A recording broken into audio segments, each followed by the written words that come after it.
वाराणसी कई लोग कह रहे हैं कि रामायण महाभारत टाइम ट्रेवल होगा, लेकिन इसमें भारत की सबसे पुरानी कहानी जो रामायण और महाभारत से पहले हुई थी, the forgotten war that shape India, ये सिर्फ एक फिल्म नहीं होगी, ये एक सिविलाइजेशन ओरिजिन होगी। तो शुरू करते हैं। और इस वीडियो में टाइम ट्रेवल तो पक्का है, क्योंकि ग्लोबल ट्रॉटर के साथ टाइम ट्रॉटर बोला गया है वीडियो में। तो इसमें हमें महेश बाबू का कैरेक्टर का नाम ही है रुद्रा, वो दिखते हैं नंदी बैल के ऊपर, और उनके गले में भी भगवान शिव का त्रिशूल, नंदी बैल सब है। तो ये कैसे टाइमलाइन को एक्सप्लोर करेगी, जिसकी शुरुआत ही होती है भगवान शिव जी से। शिवा, सप्तऋषि, जनरेशन आफ्टर जनरेशन, ये वही चेन है जिसने भारत के सभ्यता को पहला फाउंडेशन रखा। ऋग्वेद के अनुसार इसी टाइमलाइन के बीच में होता है दशराजन युद्ध, बैटल ऑफ 10 किंग्स, और वाराणसी की वर्ल्ड बिल्डिंग शायद इसी एरा से इंस्पायर है, जिसे ऋग्वेदिक एरा कहा जाता है। ऋग्वेद के 7वें मंडल में एक महान युद्ध का वर्णन मिलता है, ऐसा युद्ध जो कुरुक्षेत्र से भी पुराना है। इस युद्ध का नाम है दशराजन युद्ध,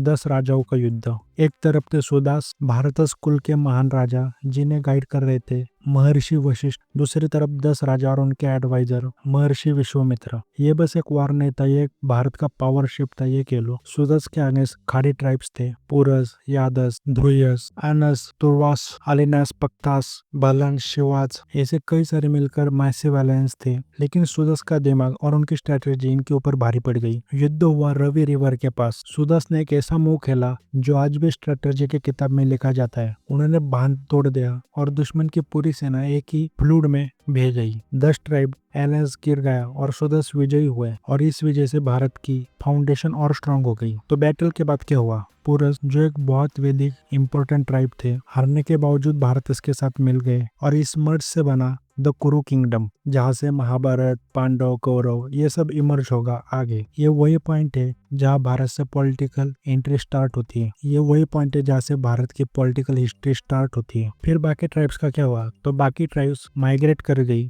जैसे एरेनास बाद में हेलेनस बने, जिसे आज हम ग्रीस के नाम से जानते हैं। एनस ईरानियन पर्शियन सिविलाइजेशन के नाम से जानते हैं। तुर्वासास साउथ ईस्ट चले गए, पक्तस नॉर्थ ईस्ट, ध्रुयस यूरोप साइड माइग्रेट हुए। ये कह लो अलग अलग रीजन्स में सब चले गए, और जितने भी सभ्यता है आज वो सब भारत से ही ओरिजिन होती है। तो इस मूवी में टाइम ट्रेवल के साथ महेश बाबू एंशियंट सिविलाइजेशन एक्सप्लोर करेंगे, और हर जगह उन्हें एक ही ट्रुथ मिलेगा, सारी सिविलाइजेशन की ओरिजिन भारत से ही मिलती है। उनका कनेक्शन उस एटर्नल नॉलेज से है जो भगवान शिव जी ने शुरुआत में महर्षि सप्तऋषि को दिया था। और हम सबको पता है कि कल के अवतार इस युग का अंत करेंगे, यानी इस विश्व की ओरिजिन भारत से ही शुरू होती है और एंड भी भारत से ही होगी। ये जीसस राजामौली जी दिखाना चाहते थे, और कल के अवतार हम सबको पता है कि वो कहानी वाराणसी के इर्द गिर्द है। तो वाराणसी मूवी का टाइटल भी है। तो साथ में इसमें रामायण भी देखने को मिल रही है, तो कई सारी चीजें देखने को मिलेगी। अब टाइम ट्रेवल दिखाएगा तो मैं ये भी देखना चाहूंगा कि इसमें काकभूषण देव जी को दिखाया गया नहीं, जो पहले टाइम ट्रेवलर थे,